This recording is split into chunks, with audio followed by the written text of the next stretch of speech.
안녕하십니까? 배팅 부동산 수조 이론으로 똘똘한 한 채 맞는지 점검해 봅니다. 진행하도록 하겠습니다. 제가 항상 말씀을 드립니다. 한국 아파트 시장의 미래는 전세 제도가 인구 절벽과 함께 자연스럽게 사라지면서 엄청난 폭락이 한번 온다. 요 말씀을 드리면서 제가 수조 모양을 그렸죠. 요게 수조 이론 때문에 제가 이렇게 그렸는데 요거 예전에 제가 몇 번 설명을 드렸는데 혹시나 싶어서 지금 한 번 더 설명을 드리고 그리고 똘똘한 한 채 중심으로 설명을 드리겠습니다. 수조의 크기부터 봅니다. 왼쪽 수조가 작은 수조, 오른쪽 수조가 큰 수조입니다. 연결되어 있죠. 밑으로 연결되어 있습니다. 그래서 시간이 지나면 레벨이 똑같아지죠. 물의 높이, 수위가 똑같아집니다.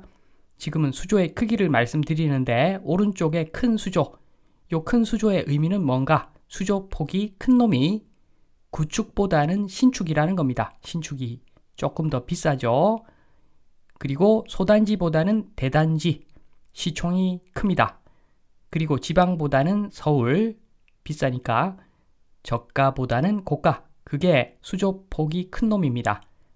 많은 돈을 담을 수 있는 사이즈가 된다는 거죠. 수조가 큰 놈이.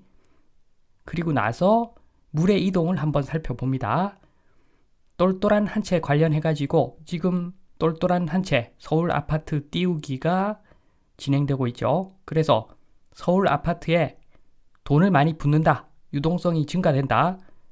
당장은 왼쪽 그림처럼 보이겠지만 수조가 연결되어 있기 때문에 시간이 지날수록 서울의 유동성이 지방으로 좀 흘러 들어가면서 서울이 좀 내리고 지방이 올라가더라.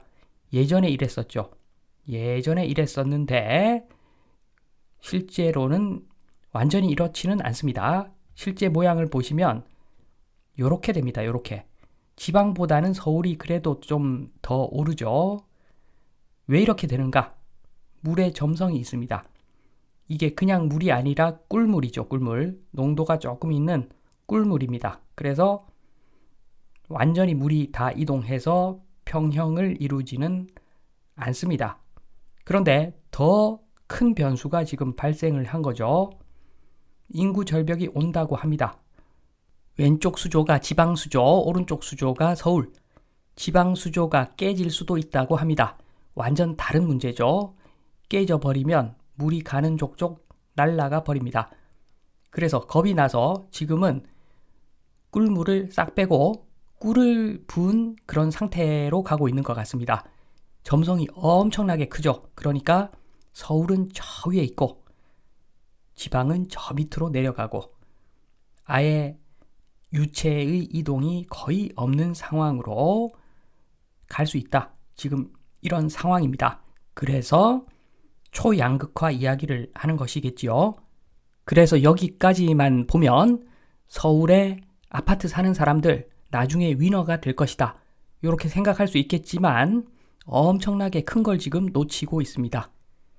그게 뭐냐 하면은 방금 말씀드린 양극화의 형태입니다. 양극화가 인구가 유지된 상태에서 양극화가 되면 가난한 사람도 늘어나지만 부자도 마찬가지로 늘어나더라. 그래서 똘똘한 한 채 수요가 많아지면서 가격이 올라간다. 이런 건데 지금 양극화는 그냥 양극화가 아니죠. 인구 감소를 동반한 양극화입니다. 그 의미는 뭐냐 하면 아파트 가격이 오르려면 서울도 마찬가지죠. 중상층이 두꺼워야 됩니다. 그래야지 아파트는 세대수가 많아서 많은 부유한 사람들이 아파트를 사줘야지 가격이 올라가는 건데 인구 감소 상태에서의 양극화라고 하는 것은 중산층 죽이기라고 보시면 됩니다. 엄청나게 부자만 좀 늘어나는 거고 어느 정도 살던 사람은 대폭 감소가 되는 거죠. 이걸 바꿔 말하면 꿀 또는 물, 지금 수조에 들어간 물의 양을 생각하지 않았다. 이렇게 보시면 됩니다. 물의 양은 GDP라고 보시면 되죠.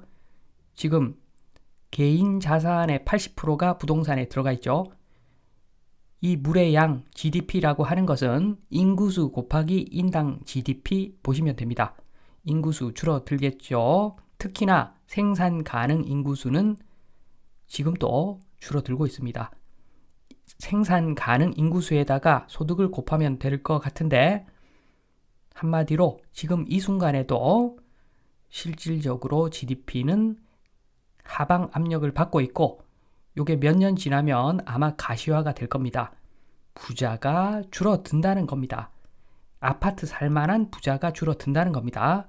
빵 10만 개 팔던 업체가 5만 개만 팔 수가 있는 거죠. 당연히 부자가 줄어듭니다. 경쟁에서 살아남은 극소수의 엄청난 부자들은 늘어날지 몰라도 아파트 살만한 부자는 줄어든다고 보시면 됩니다. 그래서 지금 수조 요런 모양이지만 지금은 왼쪽과 같지만 나중에는 요렇게 된다는 겁니다. 물의 양이 줄어든다는 거죠. 꿀이라고 해도 되고 꿀의 양 또는 물의 양 줄어든다는 겁니다. GDP 감소 요거를 다른 말로 또 바꿔보면 요거 GDP 감소 별거 없죠. 상경한 청년들 대부분 고시원에 들어간다는 거고, 예전에 월세 2천 내던 사업가, 월세 2천이면은 대략 50억짜리 집이겠죠. 그런 월세 2천 살던 사람이 월세 1,000 겨우 낸다는 겁니다. 지금 50억짜리 아파트 꽤 많죠. 그거 나중에 25억 될 수 있다는 겁니다. 수요가 없으면 가격은 내려가는 거죠.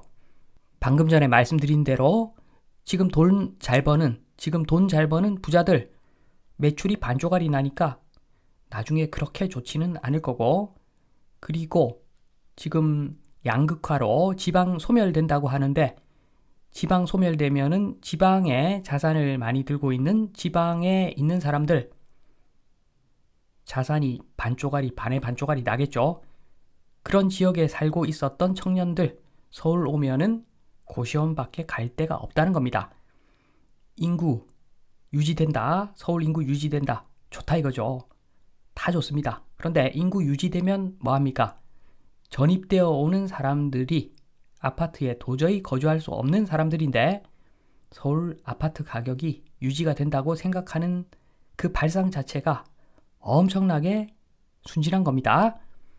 수조 이론으로 한번 곰곰이 생각해 보시면 서울도 마찬가지입니다. 아무리 꿀물을 부어도 물의 양이 줄어들어 버리는데 서울이라고 별거 있겠습니까? 그래서 감소 금액 자체는 50억짜리가 25억 이렇게 되니까 완전 쪽박 차는 사람들은 고점에 서울에 똘똘한 한 채 매수한 사람들이 아마 될 수가 있다. 이 말씀을 드리면서 이만 마치겠습니다. 감사합니다.